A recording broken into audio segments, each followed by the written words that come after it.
परिंदों को मिलेगी मंजिल एक दिन, ये उनके पर बोलते हैं। खामोश रहते हैं वो लोग ज़माने में जिनके हुनर बोलते हैं। इन्हीं सुंदर पंक्तियों के साथ मैं किरण आपके अपने YouTube चैनल साहित्यिक सोचों में एक बार पुनः आपका हार्दिक स्वागत एवं अभिनंदन करती हूँ। आज पुनः मैं एक नए रोचक टॉपिक के साथ आपके सामने उपस्थित हुई हूँ। तो चलिए हम पहले अपने टॉपिक के बारे में देखते हैं। अगर आपको वीडियो पसंद आए अंत तक प्लीज़ वीडियो ज़रूर देखें। बहुत मेहनत करके वीडियो बनाया जाता है और आशा करती हूँ आपको ये वीडियो पसंद आए। इस वीडियो को मैं पूरा क्रेडिट अपने सर को देना चाहती हूँ। एज़ यूजुअल उन्हीं के सानिध्य में, उन्हीं के मार्गदर्शन में मैं ये वीडियो बना रही हूँ। तो अगर आपको ये वीडियो अच्छा लगे तो प्लीज़ आप इसको लाइक कीजिए, चैनल को सब्सक्राइब कीजिए तथा अपने दोस्तों के साथ भी शेयर करना ना भूलिए।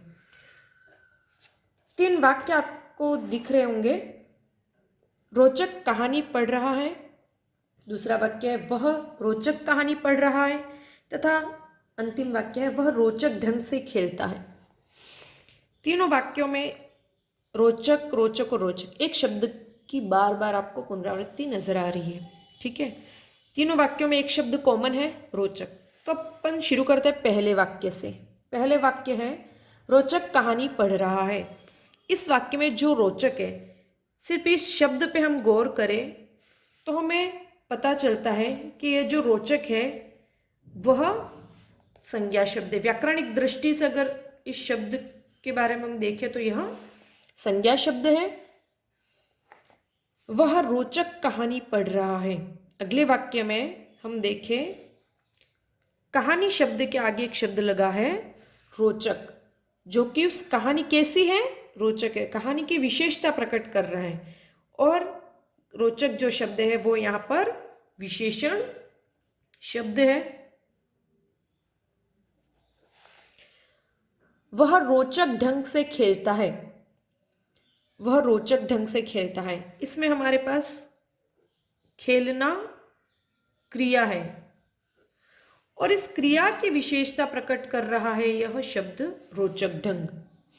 तो उसके खेलने का तरीका बता रहा है रोचक ढंग। यहाँ पर यह जो है वो रीतिवाचक क्रिया विशेषण है।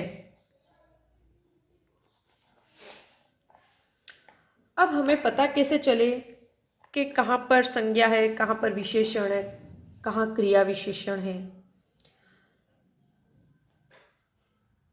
तो उसके लिए आवश्यक है पहले हम यह जानें कि इन शब्दों की पहचान कैसे की जाए। शब्दों को दो भागों में बांटा जाता है। एक होते विकारी शब्द और दूसरे होते अविकारी शब्द। अब यही विकारी शब्द और अविकारी शब्द हम सबने सुना हुआ है, लेकिन जब बात आती है कि आप किस शब्द को विकारी कहेंगे और किसको अविकारी, उसका मापदंड क्या है, मान, तो वो हमें तब हम कंफ्यूज हो जाते हैं। तो चलिए आज देखते हैं विकारी और अविकारी शब्दों की पहचान कैसे करें। एक तरफ मैंने लिखा है विकारी, एक तरफ लिखा है अविकारी। विकारी शब्द कौन कौन से होते हैं तो हम सभी को पता है। विकारी के अंतर्गत हमारे आ जाता है संज्ञा, सर्वनाम, विशेषण और क्रिया। विकारी शब्दों के अंतर्गत हम इन 4 टॉपिक्स को पढ़ चुके हैं।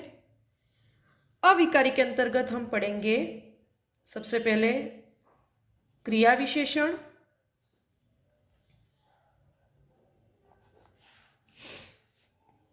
उसके बाद संबंध बोधक,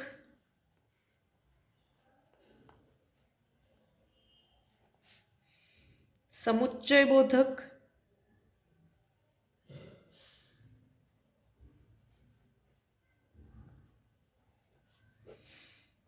और विस्मयादि बोधक।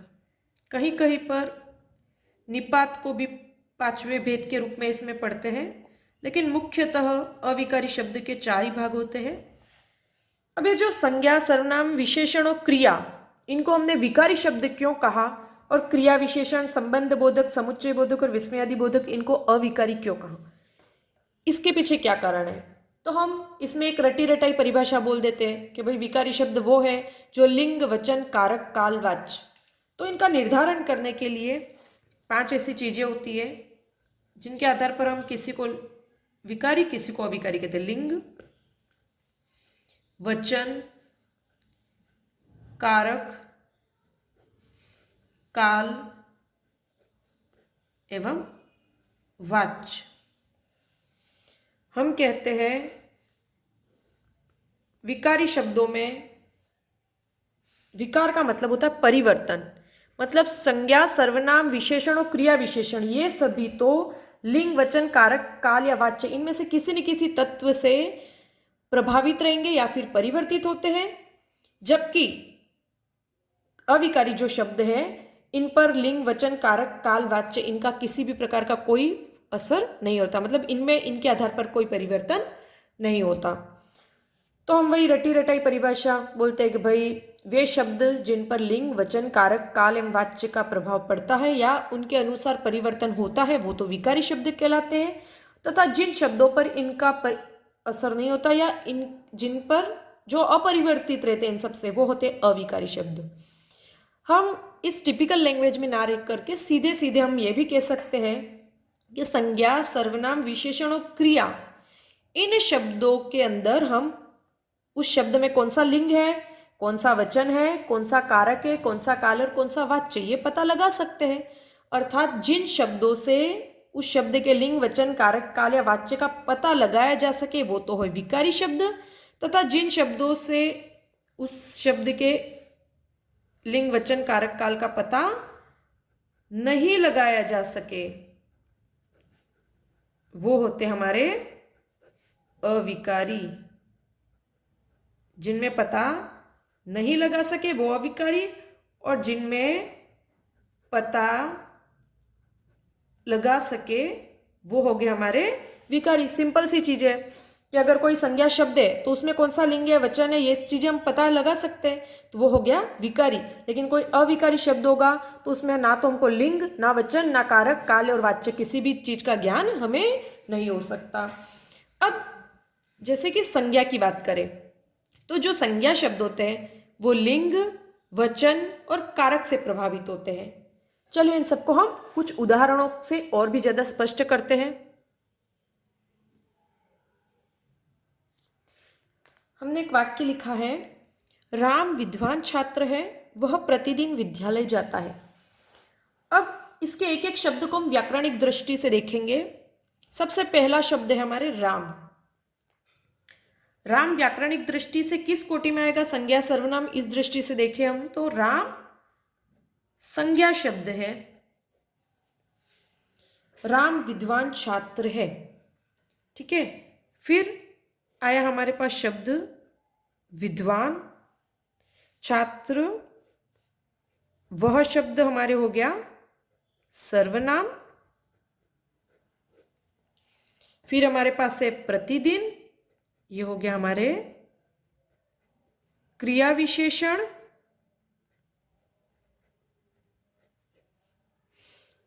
और जाता है, ये हमारे हो गया यहां पर क्रिया। यहां ये जो विद्वान है वो हमारे हो गया विशेषण। मतलब इस एक वाक्य में हमारे पास संज्ञा है, सर्वनाम है, क्रिया है, विशेषण और क्रिया विशेषण है, ठीक है। कुछ अन्य भी शब्द है जैसे विद्यालय, छात्र, ये भी हमारे संज्ञा शब्द है, इनको भी हम छोड़ रहे। अब सिर्फ इन शब्दों पे गौर करते हैं। सिर्फ हम बात करें राम की, जो कि एक संज्ञा शब्द है।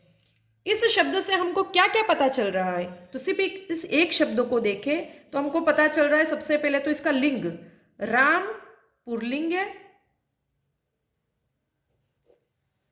संज्ञा से अर्थात उसका लिंग पता चलता है। फिर हमको वचन पता चल रहा है, एक वचन, और उसके अलावा हमको कारक पता चल रहा है, कर्ता, कारक, ठीक है। तो हमें अर्थात संज्ञा शब्द से क्या पता चलता है? लिंग, वचन एवं कारक, इन 3 चीज़ों का ज्ञान हमको संज्ञा से पता चलता है। फिर आता है हमारे विशेषण। विद्वान, विद्वान की जगह अगर विदुषी रहता तो हमको पता चल जाता है स्त्रीलिंग, लेकिन विद्वान जो शब्द है उससे हमें पता चल रहा है पुल्लिंग मतलब लिंग का, और एक वचन मतलब वचन का। तो विशेषण से लिंग और वचन इन 2 चीजों का ज्ञान हो जाता है। अब बात करते हैं सर्वनाम। सर्वनाम होता क्या है? जो संज्ञा के स्थान पर प्रयुक्त होते हैं वो कहलाते हैं हमारे सर्वनाम। लेकिन बस सर्वनाम में एक बात ध्यान रखनी है हमको कि यह लिंग से अप्रभावित रहते हैं।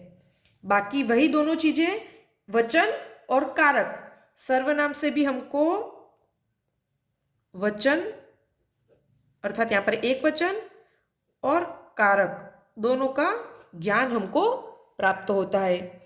तो ये विकारी शब्द क्यों हुए? क्योंकि इन शब्दों से हम उस शब्द के लिंग, वचन, कारक, काल और वाच्य का ज्ञान प्राप्त कर सकते हैं। तो इसलिए ये जो संज्ञा, विशेषण, सर्वनाम और क्रिया, ये जितने भी शब्द हैं वो विकारी शब्द है। अब आगे आते क्रिया पे। यहाँ पर जाना क्रिया प्रयुक्त हुए। सिर्फ मैं कहूँ जाता है या गाता है, गाती है, सिर्फ क्रिया से भी हमको कुछ चीजें तो मालूम हो ही सकती है। जैसे सिर्फ बात करते हैं जाता है, अब इस क्रिया से आपको ये तो पता चल गया कि भाई ये किसी लड़के की बात कर रही है, मतलब क्रिया से भी हमको लिंग का तो पता चलता ही है। तो यहाँ पर पुल्लिंग हो गई, जाता है। अगर जाते हैं आता मतलब बहुवचन होता, लेकिन यहाँ पे जाता है इससे हमको पता चल गया कि एक वचन में है क्रिया। उसके बाद पीछे है जाता है, मतलब यहाँ पर हमको काल, समय का भी पता चल गया, भाई ये वर्तमान काल में है, वर्तमान काल। और इस पूरे वाक्य को पढ़ करके हमें पता चला कि यहाँ पर वाच्य कौन सा है, तो यहाँ पर कर्तृवाच्य। तो हमें संज्ञा से उस शब्द के लिंग, वचन और कारक का पता चलता है, सर्वनाम से वचन और कारक का पता चलता है, क्रिया से लिंग, वचन, काल और वाच्य का ज्ञान होता है हमें, तथा जो सर्वनाम है वो वचन और कारक, और अंतिम में विशेषण जो है वो लिंग और वचन का हमको ज्ञान कराते हैं। अर्थात वे शब्द, इन शब्दों से हम उस शब्द में निहित लिंग, वचन, कारक, काल और वाच्य का ज्ञान या उसका पता लगा सकते हैं। इसलिए ये सारे शब्द हमारे हो गए विकारी शब्द। जबकि हम बात करें प्रतिदिन शब्द की, तो जो प्रतिदिन शब्द है वो क्रिया विशेषण है और यह एक अविकारी शब्द है। क्यों है?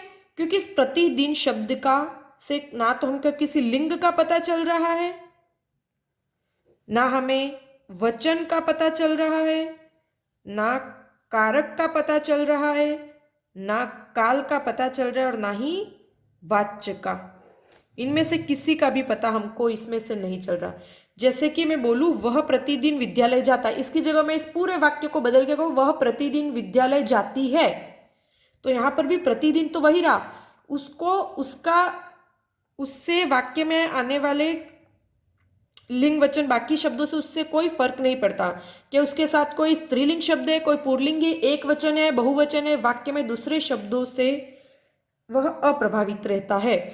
तो यह जो अविकारी शब्द है उनसे हम उस शब्द के लिंग, वचन, कारक, काल और वाच्य का ज्ञान नहीं प्राप्त कर सकते, इसलिए ये अविकारी कहलाते हैं। जबकि ये शब्द विकारी इसीलिए कहे जाते हैं क्योंकि इन शब्दों से हम इन सारे चीज़ों के बारे में पता लगा सकते हैं। तो आसान सी भाषा में आप यह याद रखें कि जिन शब्दों से लिंग, वचन, कारक, काल का पता लगाया जा सके वो तो विकारी शब्द है, तथा जिन शब्दों से लिंग, वचन, कारक, काल का पता नहीं लगाया जा सके वो अविकारी शब्द होते हैं। आशा करती हूँ इस छोटी सी परिभाषा और छोटे से इस उदाहरण से और भी ज़्यादा स्पष्ट हो गया होगा। अब हम ऊपर वाले एक आपके परीक्षाओं में जो प्रश्न पूछे जाते हैं वो सीधे होते हैं, निम्न में से विकारी शब्द नहीं है, या विकारी शब्द नहीं है का मतलब क्या हुआ, अविकारी शब्द कौन सा है। तो हम कभी कभी वाक्य की जो प्रश्न है उसकी लैंग्वेज से कंफ्यूज हो जाते हैं। जैसे यूं पूछा जाता है कि निम्न में से अविकारी शब्द कौन सा नहीं है। यहाँ पर पूछा है विकारी शब्द नहीं है, मतलब क्या हुआ, अविकारी शब्द कौन सा है। 4 शब्द दिए, सुंदरता, बाहरी, अंदर और हकलाना। अब इन चारों शब्दों में से विकारी कौन सा और अविकारी कौन सा, ये हम कैसे पता करें। तो देखो, सुंदरता पहला जो शब्द है, सुंदरता, यह हमको पता होना चाहिए कि भाई ये भाववाचक संज्ञा है। यह हो गया हमारे संज्ञा शब्द। और संज्ञा शब्द क्या विकारी शब्द है? तो जी हाँ, संज्ञा विकारी शब्द है। बाहरी, अगला बाहरी जो है वो हमारे विशेषण शब्द है। और क्या विशेषण विकारी है? तो जी ये भी है। तीसरा है अंदर। अंदर जो है वो हमारे क्रिया विशेषण है, और क्रिया विशेषण जो है वो अविकारी शब्द होते हैं, इसलिए यहाँ पर सही उत्तर है अंदर। और अंतिम है हकलाना। हकलाना हमारे हो गई क्रिया। तो संज्ञा, विशेषण और क्रिया, ये तीनों तो विकारी शब्द है, जबकि अंदर जो है वो अविकारी शब्द है, इसलिए यहाँ पर उत्तर अंदर सही होगा। देखो, बाहरी और अंदर, अब यहाँ पर बाहरी की जगह अगर बाहर होता तो भी वो अव्यय होता, लेकिन यहाँ पर बाहरी है। अब आप बोलोगे कि भाई हमको कैसे पता चले, इससे तो एग्जाम में 4 सीधे सीधे ऑप्शंस दे दिए जाएंगे, ना वाक्य प्रयोग होगा। वाक्य प्रयोग हो तो भी हम पता लगा सकते हैं। तो उसका एक आसान सी ट्रिक है, हमको सिर्फ 4 बातों का ध्यान रखना है। उन 4 बातों का अगर आपने ध्यान रख लिया तो आपके लिए बहुत ही आसान होगा। अव्यय, ये जो शब्द है वो 2 शब्दों से मिला है, बना है अधन व्यय।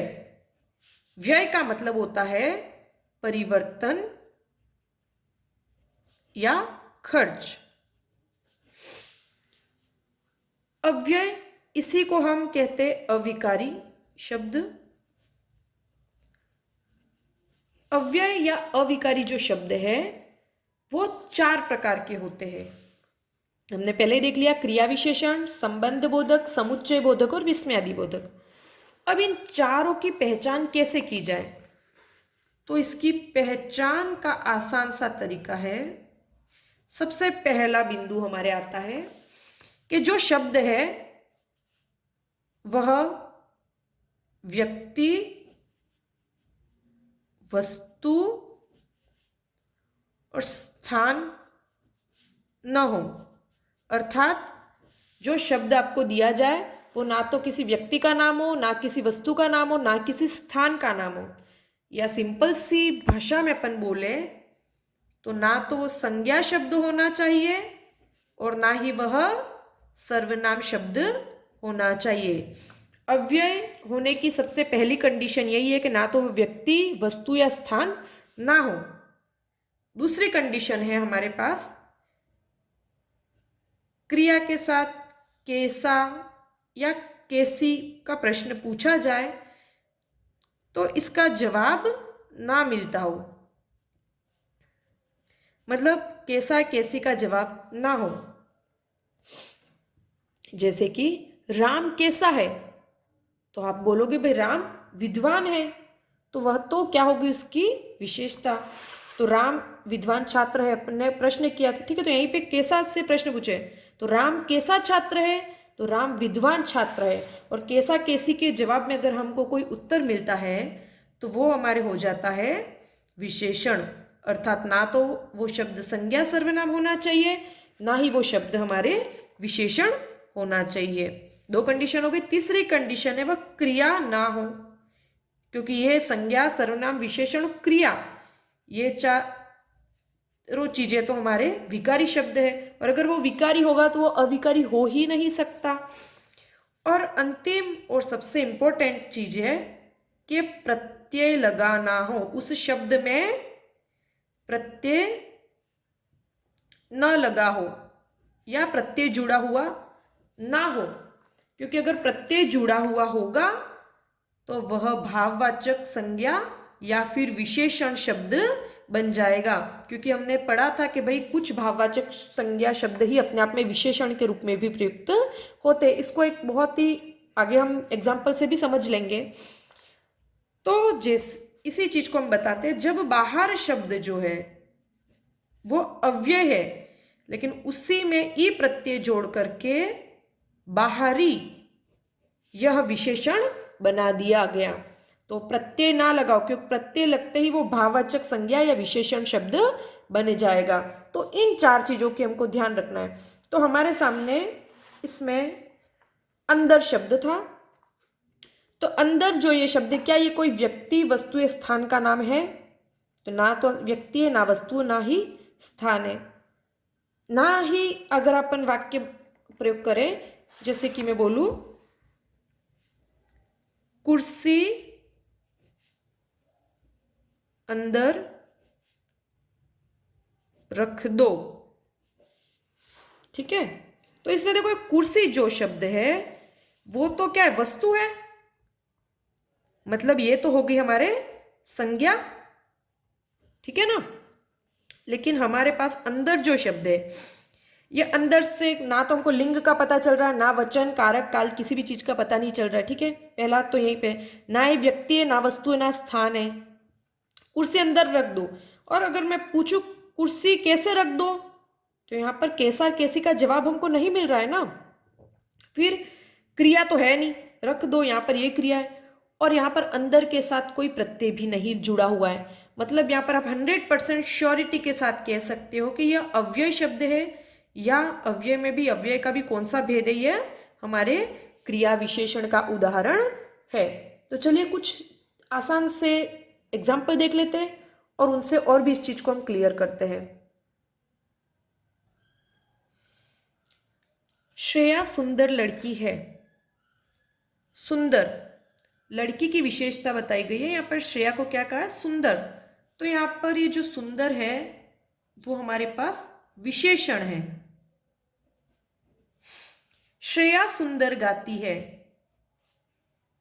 सुंदर गाती है, यहां पर ये क्रिया विशेषण है। अब विशेषण और क्रिया विशेषण का पता कैसे लगाएं? तो विशेषण जो है वो देखो, सुंदर के बाद हमारे पास है लड़की, यह एक संज्ञा शब्द है, जबकि सुंदर के बाद गाती है, यह एक क्रिया है। तो जो विशेषण होता है वो संज्ञा या सर्वनाम शब्दों की विशेषता प्रकट करता है, अर्थात संज्ञा या सर्वनाम शब्दों के पहले आता है तो विशेषण, जबकि क्रिया के पहले आता है तो वो हो गया हमारे क्रिया विशेषण। वह अच्छा बालक है, अच्छा विशेषण, वह बालक अच्छा दौड़ता है, तो अच्छा दौड़ता है, यहां पर ये हो गया हमारे क्रिया विशेषण, कि जब क्रिया की विशेषता प्रकट की जाए तब क्रिया विशेषण, लेकिन संज्ञा सर्वनाम शब्दों की विशेषता प्रकट की जाए तब वहां पर वो विशेषण होता है। तो आशा करती हूँ आपको समझ में आ गया हो। बहुत ही आसान सा टॉपिक था, विकारी और अविकारी शब्दों का पता कैसे लगाया जाए। तो विकारी शब्द वही है जिन शब्दों से हम उसके लिंग, वचन, कारक, काल, वाच्य का पता लगा सके वो विकारी, और जिनसे कारक, काल, वाच्य इत्यादि का पता नहीं लगाया जा सके वो हो गए हमारे अविकारी शब्द। एग्जाम्पल एक बार फिर से आप देख लीजिए। संज्ञा शब्दों से हम उन शब्दों के लिंग, वचन और कारक का पता लगा सकते हैं, विशेषण से लिंग और वचन का पता लगा सकते हैं, सर्वनाम शब्दों से वचन और कारक का पता लगा सकते हैं, तथा क्रिया से लिंग, वचन, काल और वाच्य का पता लगाया जा सकता है। लेकिन जो अविकारी शब्द होते हैं उन शब्दों को, वो शब्द वाक्य में, चाहे उस वाक्य में वो किसी स्त्रीलिंग शब्द के साथ हो चाहे किसी पुल्लिंग शब्द के साथ हो, वह अपरिवर्तित रूप में ही प्रयुक्त होते हैं, मतलब वो हर सिचुएशन में एक जैसे ही प्रयुक्त होते हैं, इनमें किसी भी प्रकार का परिवर्तन नहीं होता है। वाक्य के सेंटेंस फ्रेमिंग में आप कितना भी चेंज कर दो, लेकिन ये वाक्य एज इट इज ही प्रयुक्त, ये शब्द एज इट इज ही प्रयुक्त होते हैं। आशा करती हूँ विकारी और अविकारी शब्दों में जो अंतर करना है वो आप सीख गए होंगे, आपको समझ में आ गया होगा। अगर वीडियो पसंद आया तो प्लीज़ इसको लाइक कीजिए, शेयर कीजिए और चैनल को सब्सक्राइब करना ना भूलें। धन्यवाद।